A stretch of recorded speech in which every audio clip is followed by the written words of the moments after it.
ಯಾರು ಮಾತಾಡೋದು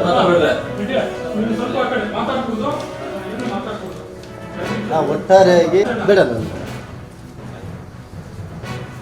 ಯಾವ ನೀನಪ್ಪ ಇಲ್ಲ ಏನು ಸಂಬಂಧ ಅದೊಂದು ವಿಚಾರ ತಂದು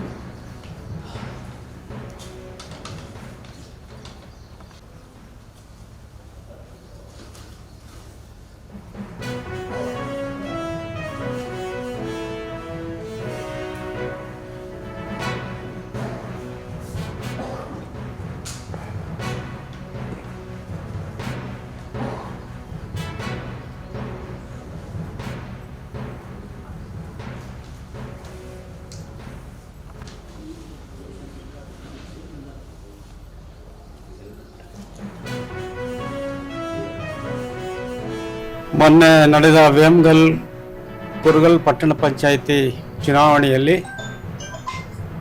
ಕಾಂಗ್ರೆಸ್ಸು ಸ್ವಲ್ಪ ಹಿನ್ನಡೆಯಾಗಿದ್ದಕ್ಕೆ ಕೆಲವು ನಾಯಕರುಗಳು ದಲಿತ ಸಮುದಾಯನ ಬೇರೆ ಸಮುದಾಯಗಳನ್ನೆಲ್ಲ ವಿಶ್ವಾಸಕ್ಕೆ ತೆಗೆದುಕೊಳ್ದಿರ ಇದ್ದಿದ್ದಕ್ಕೆ ಈ ಥರ ಹಿನ್ನಡೆ ಆಯಿತು ಅನ್ನೋ ವಿಚಾರವನ್ನು ಮಾತಾಡಿದ್ದಾರೆ.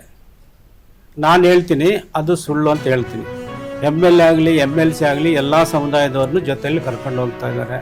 ಅದಕ್ಕೆ ನಾನೇ ಸಾಕ್ಷಿ. ನಾನು ಕೂಡ ನೋಡಿದ್ದೀನಿ. ಚುನಾವಣೆಯಲ್ಲಿ ಎಲ್ಲ ಕಡೆ ಪ್ರಚಾರ ಸಭೆಗಳಲ್ಲಿ ನಾನು ಇದ್ದೀನಿ. ಒಂದು ದಿವಸ ಮಾತ್ರ ನಾನು ನಮ್ಮ ಕಡೆಯವರು ತೀರ್ಕೊಂಡಿದ್ದಕ್ಕೆ ಹಳ್ಳಿಗಳಲ್ಲಿ ನಾನು ಹೋಗಲಿಲ್ಲ. ಬಾಕಿ ಎಲ್ಲ ಪ್ರಚಾರ ಸಭೆಗಳಲ್ಲಿ ನಾನಿದ್ದೀನಿ. ನನ್ನ ಜೊತೆ ಎಲ್ಲ ಸಮುದಾಯಗಳವರು ಇದ್ದಾರೆ. ಅವರು ಹೇಳೋ ಥರ ಯಾವುದೇ ಸಮುದಾಯನೂ ಬಿಟ್ಟು ನಾವೇನು ಮಾಡಿಲ್ಲ. ಎಲೆಕ್ಷನ್ನಲ್ಲಿ ಹಿನ್ನಡೆ ಆಗಿರ್ಬೋದು, ಅದು ನಮ್ಮಲ್ಲೇ ಕೆಲವರಿಂದ ಸ್ವಲ್ಪ ತೊಂದರೆ ಆಗಿ ಅದು ಹಿನ್ನಡೆ ಆಯಿತು. ಇನ್ನು ಮುಂದೆ ಅಂಥವ್ರನ್ನ ಗುರುತಿಸಿ ನಾವು ಸರಿ ಮಾಡಿಕೊಂಡು ನಾವು ಮುನ್ನಡೀತೇವೆ.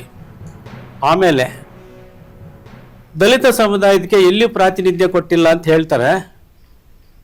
ಅದಕ್ಕೆ ನಾನು ಸಾಕ್ಷಿ. ಕೋಲಾರ ತಾಲೂಕಲ್ಲಿ ಗ್ಯಾರಂಟಿ ಯೋಜನೆಗಳ ಅಧ್ಯಕ್ಷನಾಗಿ ನನ್ನ MLA MLC ಅವರು ಮಾಡಿದ್ದಾರೆ.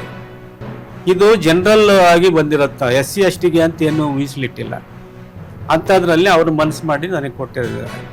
ನನಗೆ ಕೊಡೋಕ್ಕೆ ಮುಂಚೆ ಅದನ್ನು ನಮ್ಮ ದಲಿತ ನಾಯಕರಿಗೆ ಒಬ್ಬರಿಗೆ ಕೊಟ್ಟಿದ್ದರು.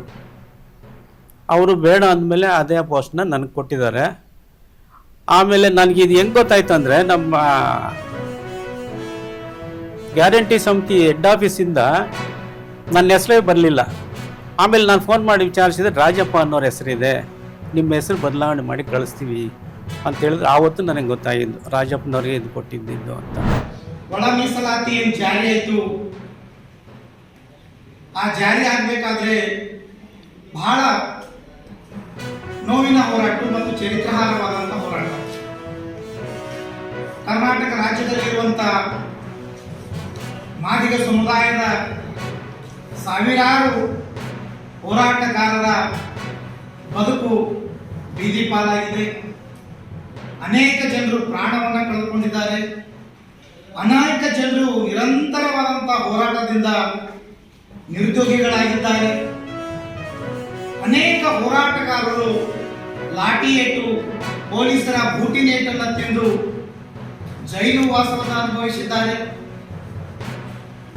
ಇದು ಎಲ್ಲರ ಫಲವಾಗಿ ಮತ್ತೆ ನಮ್ಮ ರಾಷ್ಟ್ರೀಯ ನಾಯಕರು ಆಗಿರುವಂಥ